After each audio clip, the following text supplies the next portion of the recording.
आइए एक सच्ची कहानी सुनते हैं। ये कहानी है वहाँ की जहाँ हकीकत और भयानक सपने एक दूसरे से टकराते हैं। आइए हम साथ में चले स्टोरीज ऑफ लाइफ की दुनिया में। हमीरपुर की धरती पर एक फूल की तरह खिली करीना को अपने सपनों की राह में कई चैलेंजेस का सामना करना पड़ रहा था। उसका हॉस्टल बस स्टैंड से थोड़ी ही दूरी पर स्थित था। वह अपनी कॉलेज की पढ़ाई के लिए समर्पित थी, लेकिन उसके लिए दूसरी प्राथमिकता उसकी बहन का ऑफिस था, जो उसके कॉलेज के पास ही था। वे अक्सर साथ साथ घर आती जाती थीं। दोनों बहनें हमेशा शाम की बस पकड़कर घर लौटने की कोशिश करती थीं, क्योंकि शाम का मौसम सुहाना होता था। ठंड के कारण उन्हें सुकून मिलता था और घर पहुंचने पर उनके पिता उनकी सेफ्टी सुनिश्चित करने के लिए उन्हें लेने आते थे। कभी कभी उनका भाई भी उनके साथ होता था। हालांकि जब दिवाली की छुट्टियां आईं, तो करीना को पता चला कि वह अकेली घर जा रही है, क्योंकि उसकी बहन को मीटिंग के कारण अपने घर जाने के प्लान को रद्द करना पड़ा था। करीना पूरे हॉस्टल में आखिरी बची हुई कॉलेज की लड़की थी। बाकी सभी लड़कियां छुट्टियों के लिए घर चली गई थीं। कुछ चिंतन के बाद उसने सुबह 5 बजे उठने और बस स्टेशन तक टैक्सी लेने का फैसला किया। वो दिवाली का त्योहार मनाने के लिए उत्सुक थी और उसे इसका बेसब्री से इंतजार था। उसने सुबह निकलने और शाम तक घर पहुंचने की योजना बनाई। करीना अपने हॉस्टल के कमरे में बोर हो रही थी। उसने बाजार जाकर कुछ सामान खरीदने का फैसला किया। शाम को वह बाजार गई और अपने परिवार के लिए उपहार, अपने लिए एक नया परफ्यूम खरीदा और एक संतोषजनक डिनर का आनंद लिया। हॉस्टल लौटने पर उसने सबसे पहले फ्रेश होकर अपना नया परफ्यूम लगाया। चूंकि वह अकेली थी, इसलिए उसने जल्दी सोने और अगली सुबह जल्दी उठने का प्लान बनाए। रात में चमकती चांदनी ने अचानक करीना को उस सन्नाटे से बाहर निकाला। धीरे धीरे उसे अपने कमरे के बाहर किसी के चलने का आभास होने लगा। जल्द ही उसके कमरे में अजीब सी आवाजें गूंजने लगी, जिससे उसने अपनी आंखें खोली। उसने खुद से सोचा, ये कौन है, और फिर अननोन आवाज का पीछा किया। धीरे धीरे वो उस ओर बढ़ गई जहां से आवाज आ रही थी। उसने खुद को वार्डन के कमरे के बाहर पाया, लेकिन अब कोई आवाज नहीं आ रही थी। वो अपने कमरे में वापस आ गई। उसे लगा कि शायद उसे कोई बुरा सपना आया है। हालांकि एक बार फिर अजीब आवाज सुनने पर उसे एहसास हुआ कि यह एक दुखी लड़की की रोने की आवाज थी। स्थिति से हैरान होकर उसने आवाज के पीछे के अर्थ पर विचार किया और सोचा कि क्या वार्डन मुसीबत में है। करीना एक बार फिर वार्डन के कमरे में गई। दरवाजा जोर से पीटने के बावजूद किसी ने जवाब नहीं दिया। उसने दरवाजा खोलने की कोशिश की, लेकिन वो बंद रहा। आखिरकार वार्डन आई और उसने दरवाजा खोला। अंदर देखने पर करीना ने पाया कि सब कुछ ठीक लग रहा था। करीना ने वार्डन से पूछा कि क्या कोई समस्या है। वार्डन ने कहा, नहीं, तुम जाकर सो जाओ। करीना अपने कमरे में चली गई। अपने दिमाग से आवाज को निकालने में असमर्थ वो अंततः अपने बिस्तर पर लेट गई। 1 घंटे बाद एक और अजीब आवाज सुनाई देती है। मुझे क्या हो रहा है?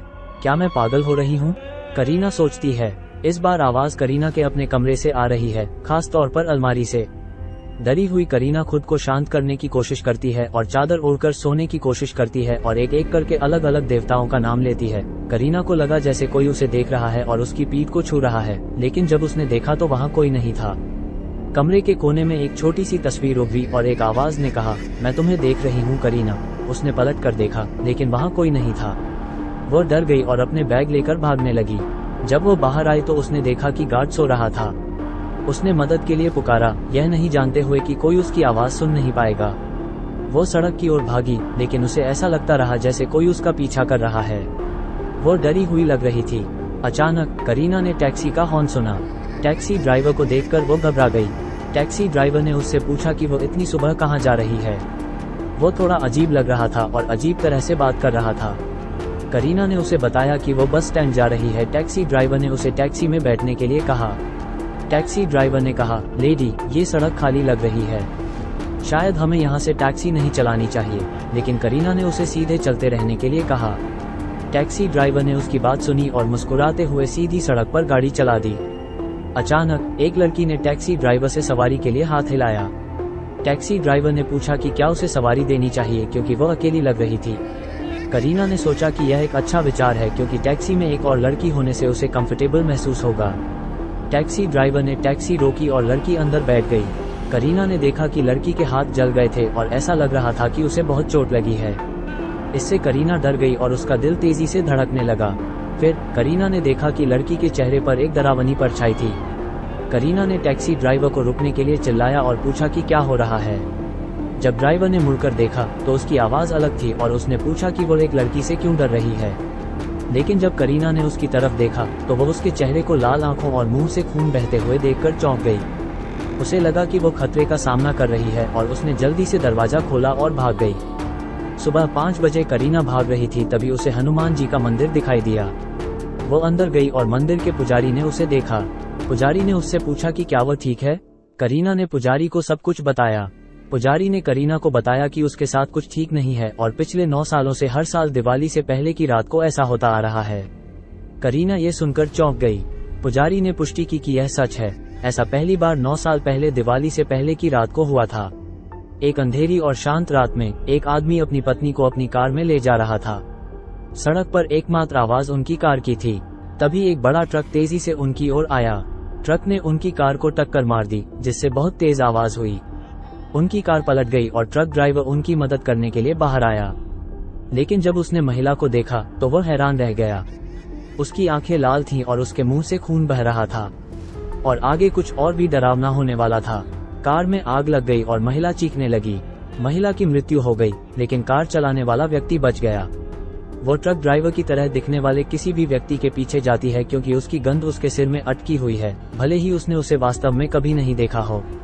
ऐसा माना जाता है कि दिवाली से पहले हर रात औरत की आत्मा इस जगह पर आती है। ऐसा लगता है कि तुमने ट्रक ड्राइवर के समान ही परफ्यूम का इस्तेमाल किया है, जैसे आज रात उस महिला की आत्मा तुम्हारे पीछे पड़ी थी। मैं तुम्हें पहनने के लिए यह विशेष धागा दे रहा हूँ, लेकिन सुनिश्चित करें कि तुम इसे हमेशा अपने पास रखो।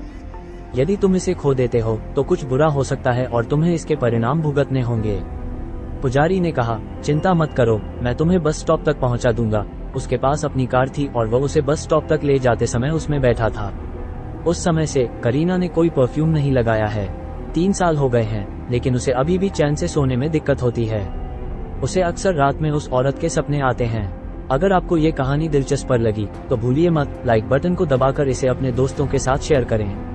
और अगर अभी तक नहीं किया है तो स्टोरीज ऑफ लाइफ को सब्सक्राइब करना ना भूलें, क्योंकि यहाँ से ऐसे ही दिलचस्प कहानियाँ सुनने को मिलेंगी जो इंसानी मानसिकता के सबसे अंधेरे कोने से निकलती हैं। अगले बार तक प्यारे दर्शक, आशा है कि आप रोशनी में सहायता पाएंगे, क्योंकि अंधेरे में कुछ भी हो सकता है।